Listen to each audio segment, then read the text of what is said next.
It's ANIMU time! Hello, welcome to another figure review. Today we're gonna have a look at the Figuarts Spy X Family Anya Forger figure.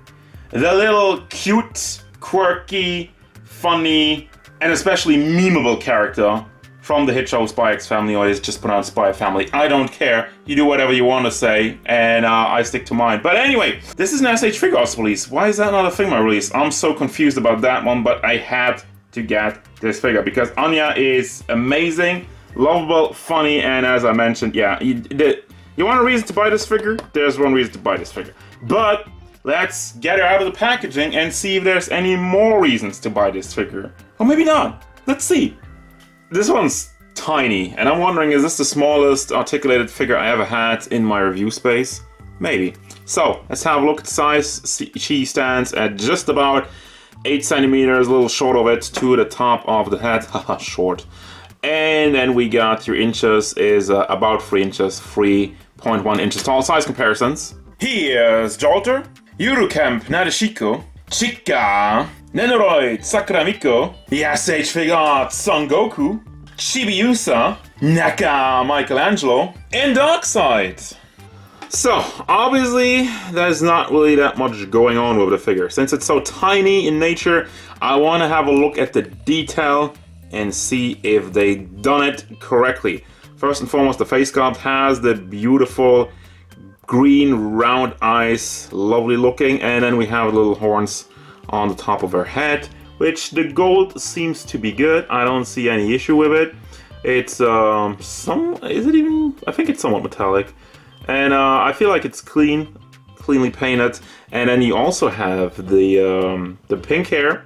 It gets a little bit darker on the lower half, so we do have that in there, which looks pretty good as well. And then obviously the dress is just, this is the simple dress. They do another re-release with for this figure where you get like the gold detail in the dress, but this is not that one. So also we have a little bit of white in there, which does seem to have a tiniest bit of bleeding.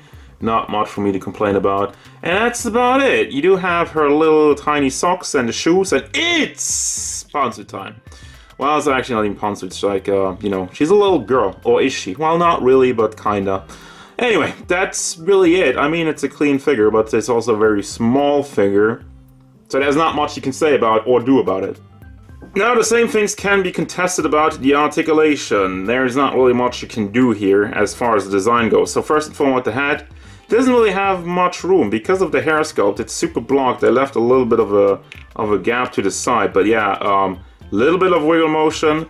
Does go all the way around, and forward motion, just getting pulled back by the hair. Backward motion, same thing. And now for the arms, you do have the big hinge in there, and you can rotate it on another ball in the chest, kind of like a Figma. And then you have the small ball hinge in the elbow, which also the ball hinges don't really line up with the color.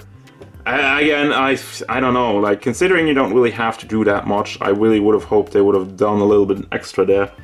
And then for the hand, I barely get to move this one around. Let me actually check. It is just packed in? What? Okay. Well, it is kind of like a rounded pack, but this sucks.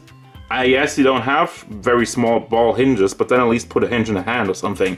So a hand doesn't really have anything, and obviously the entire torso doesn't have anything. Because this is just a plastic dress, it does go apart a little bit over here, but not a lot. So you do have leg articulation, goes back and forth, and you can also rotate it on the socket. But yeah, obviously you're not going to get much out of it because the dress is in the way. That's not really their fault, but this is a case where a cloth dress would have gone a long way. Then you have a hinge in the knee, and for the feet you do have these small ball hinges. You're telling me you couldn't have maybe put something like this over there? I don't know. I guess it would have stuck out weirdly, but then again, you don't have any articulation in the hand now. You can also rotate this one, and it does have a pivot. Go side to side on the ball itself. And there you go. So for your accessories, you get faces, and that's all it should be, honestly. You have like this smile, big smile, happy face, and the shocked face, which are both amazing, very expressionate.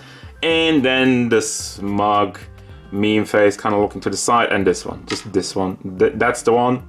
That's the one we all wanted, and that's the one we got. And then you have like 2 fist hands, which are so incredibly small that I'm only grabbing onto one, and you have like these two kind of open hands, which are tiny, tiny, tiny. And there you go. Final thoughts, and I just gotta be honest. This figure sucks. I mean, yeah, it looks cool, but in terms of articulated figure, this is awful. And let me tell you why. First and foremost, this figure, if this was like, I would say 20 bucks, I wouldn't say anything. But this still costs like $45. $45, it's very small, and you can barely move around. At that point, I'm just kind of like, you know, maybe get like an Android, which is almost like the same price, or even like a little bit cheaper depending on it.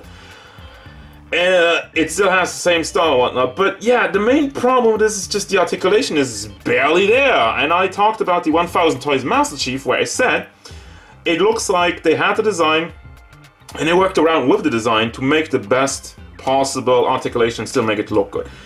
Bandai, this is the exact opposite. Bandai looked at this character and were like, do we have anything for the hands? Nope. Do we have anything for the dress? Nope. Just slap it in a box.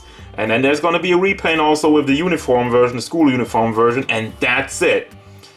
45 bucks, 55 bucks for the other one that's gonna come out. And I'm just like, why? But why? You know, well, you could make the point, well, the entire design of the figure doesn't really allow for anything, but at that point I'm thinking, well, at the price point, they could have had that little extra, like a sitting piece, like where you kind of cut up the skirt, and you make like a sitting piece, or one where the skirt is kind of stretched out, and you can at least like put the legs out or whatever, do like some more dramatic poses, but you don't have anything. This doesn't move, and the hands really don't move, and that's about it. Like the hat also doesn't have any range, and it's just, yeah. Really would have expected a little bit of extra, but they didn't do that. They just slapped out the figure like that, and as it is, it's not worth the price point. As such, I will not recommend it. I'm sorry. That's gonna do it, guys. As usual, thank you very much for watching. Don't forget, if you enjoyed this review, hit it up with a like and subscribe to the channel so you can stay tuned for more figure reviews, card game stuff, and whenever Anya Forger, what's